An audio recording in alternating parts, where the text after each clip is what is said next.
ಮಾಡಿದ್ದಾರೆ, ಏನು ಬಿಸ್ನೆಸ್ ವೈರಿಗಳ ಬೇಕು ಅಂತ ಮಾಡಿದಾರ ಏನು ಅಂತ ಇನ್ವೆಸ್ಟಿಗೇಷನ್ ನಡೀತಾ ಇದೆ. 8 ಜನರಿಗೆ ಅಲ್ಲಿ ತಿಂಡಿ ಸಿಕ್ಕಿರಲ್ಲ, ಅವ್ರಿಗೆ ಇಂಜುರಿ ಆಗಿದೆ.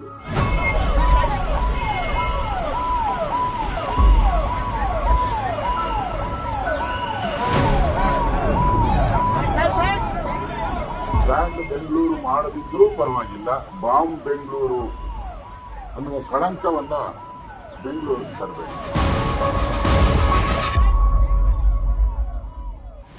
ಬೆಂಗಳೂರನ್ನೇ ಬೆಚ್ಚಿ ಬೀಳಿಸಿದೆ ದಿ ರಾಮೇಶ್ವರಂ ಕೆಫೆಯಲ್ಲಿ ನಡೆದಂತ ಬಾಂಬ್ ಸ್ಫೋಟ. ಕೇವಲ 10 ಸೆಕೆಂಡ್ಗಳ ಅಂತರದಲ್ಲಿ 2 ಬಾಂಬ್ಗಳು ಸ್ಫೋಟ ಆಗ್ತವೆ. ಅದರ ತೀವ್ರತೆ ಎಷ್ಟರ ಮಟ್ಟಿಗೆ ಇರುತ್ತೆ ಅಂದ್ರೆ 10 ಜನ ಆಸ್ಪತ್ರೆಗೆ ದಾಖಲಾಗಿ ಚಿಕಿತ್ಸೆಯನ್ನ ಪಡೆದುಕೊಳ್ತಾ ಇದ್ದಾರೆ. ಅದು ಕೂಡ ಬೆಂಗಳೂರಿನ ಒಂದು ಪ್ರಸಿದ್ಧ ಕೆಫೆಯಲ್ಲಿ ಈ ರೀತಿಯ ಘಟನೆ ನಡೆಯುತ್ತೆ ಅಂತ ಹೇಳಿದ್ರೆ ಇದರ ಹಿಂದೆ ಇಂಟೆಲಿಜೆನ್ಸ್ ಕೆಲಸ ಮಾಡ್ತಾ ಇದೆಯೋ ಇಲ್ವೋ ಅನ್ನುವ ಅನುಮಾನ ಬರುತ್ತೆ. ಪ್ರತಿಪಕ್ಷಗಳು ಅದೇ ಪ್ರಶ್ನೆಯನ್ನ ಕೇಳ್ತಾ ಇವೆ. ಬೆಂಗಳೂರಿನ ಜನ ಬೆಚ್ಚಿ ಬಿದ್ದಿದ್ದಾರೆ.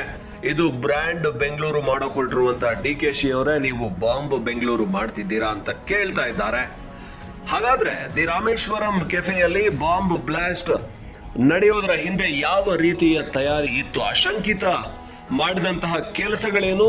ಯಾವ ಸಮಯದಲ್ಲಿ ಬಂದ ಅವನು? ಯಾವ ರೀತಿಯಲ್ಲಿ ಯಾರಿಗೂ ಗೊತ್ತಾಗದಂತೆ ಬಾಂಬ್ ಅನ್ನ ಅಲ್ಲಿ ಇಟ್ಟು ಟೈಮರ್ನ ಮೂಲಕವೋ ಅಥವಾ ಮೊಬೈಲ್ ಮೂಲಕವೋ ಯಾವ ರೀತಿಯಲ್ಲಿ ಬ್ಲಾಸ್ಟ್ ಮಾಡಬೇಕು ಅಂತ ಪ್ಲಾನ್ ಮಾಡಿ ಹೋದ?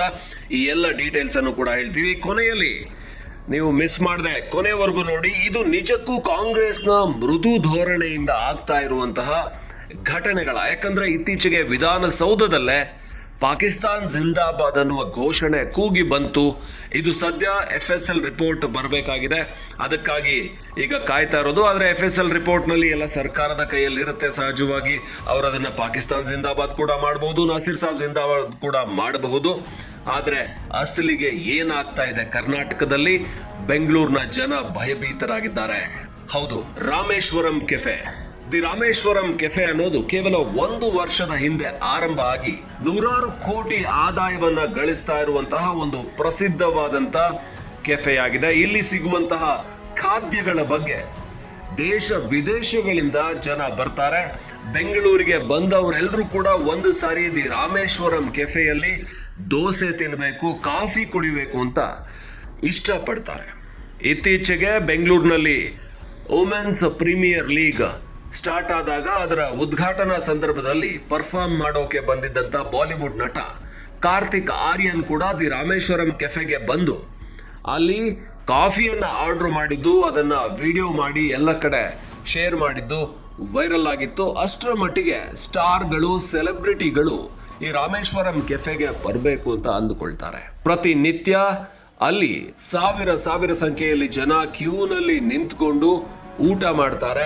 ಅಷ್ಟರ ಮಟ್ಟಿಗೆ ಇಲ್ಲಿನ ಡಿಶಸ್, ಇಲ್ಲಿನ ಖಾದ್ಯಗಳು ಜನರಿಗೆ ಇಷ್ಟ ಆಗಿವೆ. ಇಂತಹ ದಿ ರಾಮೇಶ್ವರಂ ಕೆಫೆಯನ್ನೇ ಗುರಿಯಾಗಿಸಿಕೊಂಡು ಬಾಂಬ್ ಸ್ಫೋಟಕ್ಕೆ ಶಂಕಿತರು ತಯಾರಿ ಮಾಡಿಕೊಂಡಿದ್ರು. ಸದ್ಯಕ್ಕೆ ಶಂಕಿತ ಯಾವ ಸಂಘಟನೆಗೆ ಸಂಬಂಧಪಟ್ಟವನು ಅದರ ಕುರಿತಾಗಿ ಮಾಹಿತಿ ಹೊರಬರಬೇಕಾಗಿದೆ. ಈಗಷ್ಟೇ ಪೊಲೀಸರು ಶಂಕಿತ ಒಬ್ಬನನ್ನ ಅರೆಸ್ಟ್ ಮಾಡಿದ್ದಾರೆ ಅನ್ನುವಂತ ಮಾಹಿತಿ ಬಂದಿದೆ. ಹೆಚ್ಚಿನ ವಿಚಾರಣೆ ನಡೀಬೇಕಾಗಿದೆ. NIA ಈಗಾಗಲೇ ಇದರ ತನಿಖೆಗೆ ಕೂಡ ಇಳಿದಿದ್ದು, ಮುಂದಿನ ದಿನಗಳಲ್ಲಿ ಬೆಂಗಳೂರಿನ ಜನರಿಗೆ ಈ ಆತಂಕ ದೂರ ಆಗಬೇಕಾಗಿದೆ. ಆದ್ರೆ ಈ ಶಂಕಿತ ಉಗ್ರ ತರಾತುರಿಯಲ್ಲಿ ದಿ ರಾಮೇಶ್ವರಂ ಕೆಫೆಗೆ ನಡ್ಕೊಂಡು ಬರ್ತಾನೆ. ಒಂದು ಬ್ಯಾಗ್ ಅನ್ನ ನೇತು ಹಾಕೊಂಡಿರ್ತಾನೆ, ತಲೆಯಲ್ಲೊಂದು ಕ್ಯಾಪ್ ಇರುತ್ತೆ, ಮಾಸ್ಕ್ ಕೂಡ ಧರಿಸಿರ್ತಾನೆ. ಅಂದ್ರೆ ಯಾರಿಗೂ ಕೂಡ ತನ್ನ ಪರಿಚಯ ಗುರುತು ಗೊತ್ತಾಗಬಾರದು ಅನ್ನುವ ಕಾರಣಕ್ಕೆ ಮಾಸ್ಕ್ ಅನ್ನ ಧರಿಸಿರ್ತಾನೆ, ಹಾಗೆ ಕ್ಯಾಪ್ ಅನ್ನ ಧರಿಸಿರ್ತಾನೆ. ಹಾಗೇನೆ ಅವನು ಅಲ್ಲಿ ಬರುವ ದಾರಿಯಲ್ಲಾಗ್ಲಿ ಅಥವಾ ಹೋಟೆಲ್ನ ಒಳಗಾಗ್ಲಿ ಎಲ್ಲೆಲ್ಲಿ CCTVಗಳಿವೆ ಅನ್ನೋದನ್ನ ಅಬ್ಸರ್ವ್ ಮಾಡಿ ಅಲ್ಲಿ ಕೂಡ ತನ್ನ ಮುಖ ಕಾಣದಂತೆ ತರಾತುರಿಯಲ್ಲಿ, ಅಂದ್ರೆ ಎಲ್ಲಾದ್ರೂ ನಿಂತ್ಕೊಂಡ್ರೆ ಮುಖ ಕಾಣಿಸುತ್ತೆ ಅನ್ನುವ ಕಾರಣಕ್ಕೆ ರವೆ ಇಡ್ಲಿನ ತಗೋತಾನೆ. ರವೆ ಇಡ್ಲಿನ ತಗೊಂಡು ತನ್ನ ಪ್ಲೇಟ್ ಜೊತೆಗೆ ಬಂದು ಕೂತ್ಕೊಳ್ತಾನೆ. ಅದಾದ ನಂತರ ಆ ಬ್ಯಾಗ್ ಅನ್ನ ಇಟ್ಟು ಒಂದು 11:30 ವೇಳೆಗೆ ಆ ಬ್ಯಾಗ್ ಅನ್ನ ಅಲ್ಲಿಯೇ ಬಿಟ್ಟು ಹೋಗಿರ್ತಾನೆ. ಬಿಟ್ಟು ಹೋದ ನಂತರ ಕೆಲವು ನಿಮಿಷಗಳ ನಂತರ ಆತ ರಸ್ತೆಯಲ್ಲಿ ಎಲ್ಲಿ CCTV ಸಿಗೋದಿಲ್ವೋ ಅಲ್ಲಿ ನಡೆದುಕೊಂಡು ಹೋಗಿ ರಸ್ತೆಯ ಮಧ್ಯದಲ್ಲಿ ಮತ್ತೊಂದು ಕಡೆಗೆ ಹೋಗಿ ಹತ್ತಿರದ ಕುಂದಲಹಳ್ಳಿ ಈ ಹತ್ತಿರದ ಬಸ್ ಸ್ಟಾಪ್ನಲ್ಲಿ ಬಸ್ಸನ್ನು ಹತ್ತದೇನೆ ರಾಮೇಶ್ವರಂ ಕೆಫೆ ಇದ್ದ ಪಕ್ಕದಲ್ಲಿ ಸ್ವಲ್ಪ ದೂರ ಹೋಗಿ ಬಸ್ ಹತ್ತಾನೆ. ಅಂದ್ರೆ ಯಾವುದೇ ರೀತಿ ಅನುಮಾನ ಬರಬಾರ್ದು ಅನ್ನೋ ರೀತಿಯಲ್ಲಿ ಅವನು CCTVಯಿಂದ ತಪ್ಪಿಸ್ಕೊಂಡು ಮುಂದೆ ಹೋಗ್ತಾನೆ. ಆದ್ರೆ ಆ ಸಮಯಕ್ಕೆ ಸರಿಯಾಗಿ ತಾನು ದೂರ ಹೋದ ನಂತರ, ಅಲ್ಲಿಂದ ತಾನು ತುಂಬಾ ದೂರ ಹೋದ ನಂತರ ಅಲ್ಲಿ ಟೈಮರ್ ಅನ್ನು ಅಳವಡಿಸಿರ್ತಾನೋ ಇಲ್ಲ ಮೊಬೈಲ್ನ ಮೂಲಕ ಆಪರೇಟ್ ಮಾಡ್ತಾನೋ ಗೊತ್ತಿಲ್ಲ. ಇನ್ನಷ್ಟೇ ಅದು ಏನು ತನಿಖೆಯಿಂದ ಸಂಪೂರ್ಣವಾಗಿ ಪರಿಶೀಲನೆಯಿಂದ ಬಯಲಾಗಬೇಕಾಗಿದೆ. ಬಾಂಬ್ ಸ್ಫೋಟ ಸರಿಯಾಗಿ 12 ಗಂಟೆಯ ನಂತರ 12:50 ವೇಳೆಗೆ ಸಂಭವಿಸುತ್ತೆ. ಇದು ಸರಿಯಾಗಿ ಮಧ್ಯಾಹ್ನದ ವೇಳೆ, ಜನಜಂಗುಳಿ ಹೆಚ್ಚಾಗಿರುವಂತ ವೇಳೆ, ಜನ ಹೆಚ್ಚು ಸೇರಿದಾಗ ಹೆಚ್ಚಿನ ಅಪಾಯ ಸಂಭವಿಸುತ್ತೆ, ಹೆಚ್ಚಿನ ಸಾವು ನೋವು ಸಂಭವಿಸಬೇಕು ಅನ್ನೋ ಕಾರಣಕ್ಕೇನೆ ಸರಿಯಾಗಿ ಮಧ್ಯಾಹ್ನ 1 ಗಂಟೆಯ ವೇಳೆಗೆ ಈ ಬ್ಲಾಸ್ಟ್ ಅನ್ನ ಮಾಡಬೇಕು ಅಂತ ನಿರ್ಧರಿಸಿರ್ತಾರೆ. ಅದೇ ವೇಳೆಯಲ್ಲಿ ಬ್ಲಾಸ್ಟ್ ಕೂಡ ಆಗುತ್ತೆ. ಆದ್ರೆ ಅದೃಷ್ಟವಶಾತ್ ಯಾವುದೇ ಪ್ರಾಣಹಾನಿ ಸದ್ಯಕ್ಕಂತೂ ಆಗಿಲ್ಲ. ಈಗಾಗಲೇ ಆಸ್ಪತ್ರೆಯಲ್ಲಿ 9 ಜನರಿಗೆ ಚಿಕಿತ್ಸೆಯನ್ನ ನೀಡಲಾಗ್ತಾ ಇದೆ. ಅವರು ಚೇತರಿಸಿಕೊಳ್ತಾ ಇರುವಂತಹ ಸುದ್ದಿ ಕೂಡ ಬಂದಿದೆ. ಈ ಘಟನೆಯ ನಂತರ ಈ ಶಂಕಿತ ಉಗ್ರನ CCTV ಫುಟೇಜ್ಗಳನ್ನ ವಶಕ್ಕೆ ಪಡೆಯಲಾಗಿದೆ. ಹಾಗೇನೆ ಆ ಸ್ಫೋಟದ ತೀವ್ರತೆಯ CCTV ವಿಡಿಯೋಗಳು ಕೂಡ ಬಂದಿವೆ, ಜನರನ್ನ ಬೆಚ್ಚಿ ಬೀಳಿಸ್ತಾ ಇವೆ. ಇದಾದ ನಂತರ ಇದಕ್ಕೂ ಕೂಡ ಮಂಗಳೂರಿನಲ್ಲಿ 1 ವರ್ಷದ ಹಿಂದೆ ನಡೆದಂತ ಕಂಕನಾಡಿ ಲಿಮಿಟ್ಸ್ ನಲ್ಲಿ ನಡೆದಂತ ಆಟೋದಲ್ಲಿ ಆದಂತ ಕುಕ್ಕರ್ ಬಾಂಬ್ ಸ್ಫೋಟಕ್ಕೂ ಸಾಮ್ಯತೆ ಇದೆ ಅನ್ನೋದನ್ನ ಪೊಲೀಸರು ಹೇಳ್ತಾ ಇದ್ದಾರೆ. ಈ ಕುಕ್ಕರ್ ಬಾಂಬ್ ನಲ್ಲಿ ಕೂಡ ನಟ್ಸ್ ನಂತಹ ಈ ಬೋಲ್ಟ್ ನಟ್ ರೀತಿಯ ಕಬ್ಬಿಣದ ಪದಾರ್ಥಗಳನ್ನ ಒಳಗಿಟ್ಟು ಸ್ಫೋಟಿಸಲಾಗಿತ್ತು. ಅಂದ್ರೆ ಸ್ಫೋಟದ ತೀವ್ರತೆ ಹೆಚ್ಚಾಗೋದಕ್ಕೆ, ಹಾಗೆ ಸ್ಫೋಟದಿಂದ ಹೆಚ್ಚು ಅಪಾಯ ಉಂಟಾಗೋದಕ್ಕೆ ಈ ರೀತಿಯ ಕಬ್ಬಿಣದ ಪುಡಿ ವಸ್ತುಗಳನ್ನ ಬಳಸ್ಕೊಳ್ತಾರೆ. ಅದನ್ನ ಬಳಸಿಕೊಂಡು ಇಲ್ಲಿ ಕೂಡ ಸ್ಫೋಟ ಮಾಡಲಾಗಿದೆ. ನಟ್ಗಳು ಬಿದ್ದಿದ್ದಾವೆ. ಇಲ್ಲಿ ಟಿಫನ್ ಬಾಕ್ಸ್ ನ ಒಳಗೆ ಈ ಟೈಮರ್ ರೀತಿಯಲ್ಲಿ ಇದನ್ನ ಜೋಡಿಸಿಟ್ಟು, ಟೈಮರ್ಗೆ ಜೋಡಿಸಿಟ್ಟು ಅದನ್ನ ಆಪರೇಟ್ ಮಾಡಿ ಸ್ಫೋಟ ಮಾಡಲಾಗಿದೆ ಅಂತ ಸದ್ಯಕ್ಕೆ ಮೇಲ್ನೋಟಕ್ಕೆ ಅನಿಸ್ತಾ ಇರುವಂತದ್ದು.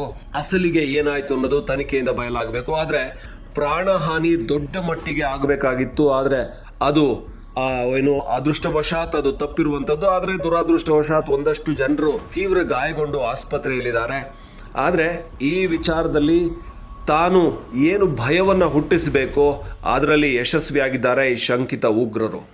ಇವರನ್ನ ಸದ್ಯ ಹುಡುಕಿ ಇವ್ರನ್ನ ಎತ್ಕೊಂಡು ಬಂದು ಸರಿಯಾದ ಟ್ರೀಟ್ಮೆಂಟ್ ಅನ್ನ ಕೊಟ್ಟು, ಇವರು ಎಲ್ಲೆಲ್ಲೆಲ್ಲ ಇವರ ಜಾಲ ಹರಡಿದೆ, ಇದರ ಹಿಂದಿರುವಂತ ಅಸಲಿ ಮಾಸ್ಟರ್ ಮೈಂಡ್ ಯಾರು ಅನ್ನೋದನ್ನ ಪತ್ತೆ ಮಾಡಬೇಕಾಗಿದೆ ಬೆಂಗಳೂರು ಪೊಲೀಸರು ತನಿಖೆಯ ವಿಚಾರದಲ್ಲಿ ಅತ್ಯಂತ ಸಮರ್ಥರು. ಆದ್ರೆ ಇಲ್ಲಿ ಈ ಸ್ಫೋಟ ಆಗೋದಕ್ಕೂ ಕೆಲವು ದಿನಗಳ ಹಿಂದೆ ಪಾಕಿಸ್ತಾನ್ ಜಿಂದಾಬಾದ್ ಅನ್ನುವ ಘೋಷಣೆ ಕೇಳಿ ಬಂದಿದ್ದಕ್ಕೂ ಅಂದ್ರೆ ಅದೇನಾ ಅಂತ ಇನ್ನೂ ಖಚಿತ ಆಗ್ತಾ ಇದೆ. ಆದ್ರೆ ಬಹುತೇಕರಿಗೆ ಅದು ಹಾಗೆ ಅನ್ಸಿರುವಂತದ್ದು. ಹಾಗೇನೆ ಈ ಶುಕ್ರವಾರ ಈ ಸ್ಫೋಟ ನಡೆದಿರುವಂತದ್ದು. ಯಾಕೆಂದ್ರೆ ಬಹಳ ಬಾರಿ ಶುಕ್ರವಾರವೇ ದಂಗೆಗಳು ನಡೀತವೆ, ಶುಕ್ರವಾರವೇ ಜಾಸ್ತಿ ಕಲ್ಲು ತೂರಾಟ ನಡೆಯುತ್ತೆ. ಇದೆಲ್ಲ ನಡೆಯುವಂತದ್ದು ಕೂಡ ಒಂದಷ್ಟು ಅನುಮಾನ. ಇದನ್ನ ಅಶೋಕ್ ಅವರು ಪ್ರತಿಪಕ್ಷ ನಾಯಕ ಹೇಳಿದ್ದಾರೆ, ಶುಕ್ರವಾರ ಈ ಘಟನೆ ನಡೆದಿದೆ ಅಂತ. ಇದು ಬಹುತೇಕ ಭಯೋತ್ಪಾದಕ ಕೃತ್ಯಗಳಲ್ಲಿ ಮುಸ್ಲಿಮರು ಅಪರಾಧಿಗಳಾಗಿ ಇಲ್ಲಿಯವರೆಗೂ ಪ್ರೂವ್ ಆಗಿರುವಂತದ್ದು. ಹಾಗಾಗಿ ಪ್ರತಿಪಕ್ಷಗಳಾಗ್ಲಿ ಅಥವಾ ಬೇರೆಯವರಾಗ್ಲಿ ಅವರನ್ನೇ ಟಾರ್ಗೆಟ್ ಮಾಡ್ತಾರೆ ಇಲ್ಲಿ. ಅದು ಕೂಡ ಶುಕ್ರವಾರ ಆದ್ರೆ ಶುಕ್ರವಾರ ದಂಗೆಗಳು ಜಾಸ್ತಿ ಆಗ್ತವೆ, ಅದು ಇವರಿಂದಾನೆ ಅಂತ ಕೂಡ ಟಾರ್ಗೆಟ್ ಮಾಡಲಾಗುತ್ತೆ. ಇದು ಎಷ್ಟರ ಮಟ್ಟಿಗೆ ಸತ್ಯನೋ ಗೊತ್ತಿಲ್ಲ, ಬ್ಲಾಸ್ಟ್ ಮಾಡಿದ್ ಯಾರು ಅಂತ ಗೊತ್ತಿಲ್ಲ. ಆದ್ರೆ ಸರ್ಕಾರದ ಮೃದು ಧೋರಣೆ ಬಗ್ಗೆ ಈಗ ಪ್ರತಿಪಕ್ಷಗಳಿಂದ ಚಾಟಿ ಬೀಸೋಕೆ ಶುರುವಾಗಿದೆ. ಸರ್ಕಾರ ವಿಧಾನಸೌಧದಲ್ಲಿ ಕೂಡ ಕೇಳಿ ಬಂದ್ರೆ, ಅಂದ್ರೆ ಪಾಕಿಸ್ತಾನ್ ಜಿಂದಾಬಾದ್ ಕೇಳಿ ಬಂದಾಗ ಕೂಡ ಒಬ್ಬರನ್ನು ಅರೆಸ್ಟ್ ಮಾಡೋದಿಲ್ಲ.